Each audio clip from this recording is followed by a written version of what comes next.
Hi friends, welcome to Durga Devi's kitchen. இன்னைக்கு நம்ம சிகப்பு அவல் கொழுக்கட்டை எப்படி செய்யறதுன்னு பார்க்கலாம். அவல் கொழுக்கட்டைக்கு தேவையான பொருட்கள் பார்த்துடலாம். இன்னைக்கு இந்த கப்பால 3 கப் அளவு சிகப்பு அவல் எடுத்திருக்கேன், லேஸ் அவல். ஸோ இந்த கப்பாலே 1.5 கப் வெல்லம் எடுத்திருக்கேங்க. 7 ஏலக்காய் எடுத்திருக்கேன், அரை மூடி தேங்காய், நெய் 2 ஸ்பூன். இப்போ செய்முறை பார்த்துடலாங்க. இந்த அவலை நான் மிக்சியில் பொடி பண்ணி எடுத்துக்க போகிறேன். இந்த வெல்லத்தை ஸ்டவ்வில் வச்சு கரைச்சி எடுத்துக்கலாம்.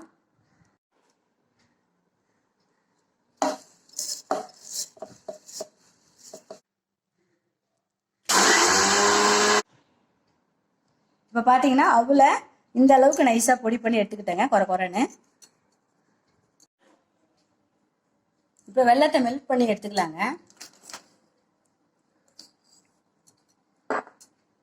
இந்த 1.5 கப்பு வெல்லத்தை 1.5 டம்ளர் தண்ணி விட்டு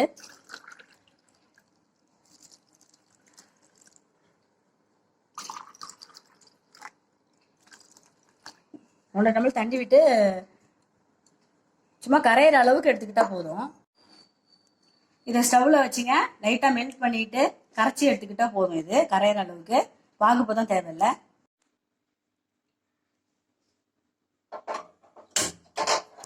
இப்போ இதை ஸ்டவ்ல வச்சு மெல்ட் பண்ணிக்கிறேங்க. இப்போ பார்த்தீங்கன்னா இந்த சர்க்கரை கரைஞ்சோடனே நான் ஆஃப் பண்ணிடுவேன். வெள்ளை கரைஞ்சோடனே பாகுபதத்துக்குலாம் தேவையில்லைங்க. இப்போ பார்த்தீங்கன்னா 3 to 4 மினிட்ஸ்ல ரெடி ஆயிடுச்சு பாருங்க. இந்த மாதிரி தண்ணி பதத்தில் இருந்தால் போதும். இப்போ இந்த மெல்ட் பண்ண வெள்ளத்தாங்க தூசெல்லாம் இல்லாமல் நல்லா க்ளீனாக வடிகட்டி எடுத்துக்கலாம்.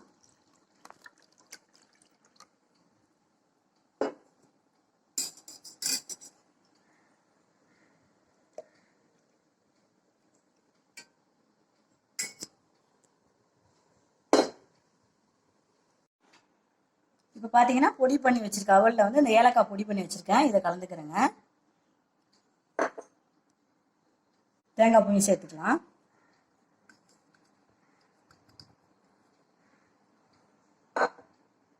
இப்போ இது ரெண்டுத்தையும் நல்லா கலந்துக்கலாம்.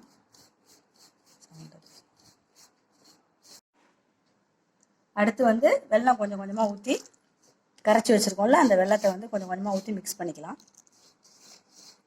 ரொம்ப வேகமாக நிறைய விற்றுடக்கூடாது, கொஞ்சம் கொஞ்சமாக ஊற்றணும். பார்த்தீங்கன்னா நல்லா கெட்டியாக பிசைஞ்சிக்கங்க. இதுமாரி நல்லா அப்போ தான் உருண்டை பிடிக்க வரும், உடையாமல் வரும்.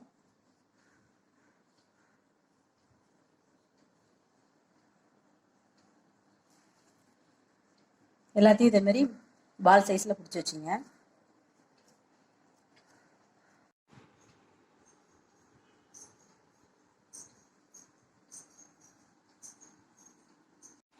இப்போ பார்த்தீங்கன்னா ஒரு 15 உருண்டை வந்துருச்சு. இதை இட்லி தட்டில் வச்சு அவிச்சிக்கலாங்க. இப்போ இட்லி தட்டில் நெய் அப்ளை பண்ணியிருக்கேங்க, ஒட்டாமல் வரும்.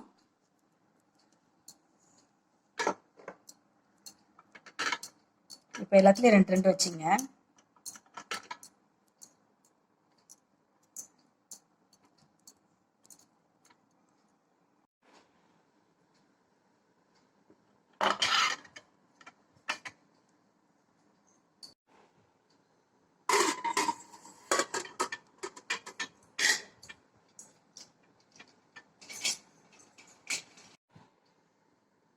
இப்போ பார்த்தீங்கன்னா இதை இட்லி தட்டில் ப்ளேஸ் பண்ணியாச்சு.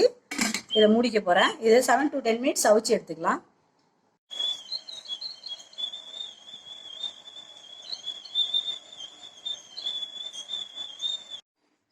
இப்போ பார்த்தீங்கன்னா 8 மினிட்ஸ் நல்லா குக் ஆயிடுச்சு. பார்த்தீங்கன்னா நல்லா சாஃப்டாக வந்திருக்கு. இப்போ ரெடி ஆயிடுச்சுங்க, சர்வ் பண்ணிக்கலாம். இப்போ பார்த்தீங்கன்னா சர்வ் பண்ணியாச்சுங்க. இது ரொம்ப ஹெல்த்தியான ஃபுட்டுங்க, அவிச்ச உணவு. குழந்தைங்களுக்கு ரொம்ப விரும்பி சாப்பிடுவாங்க.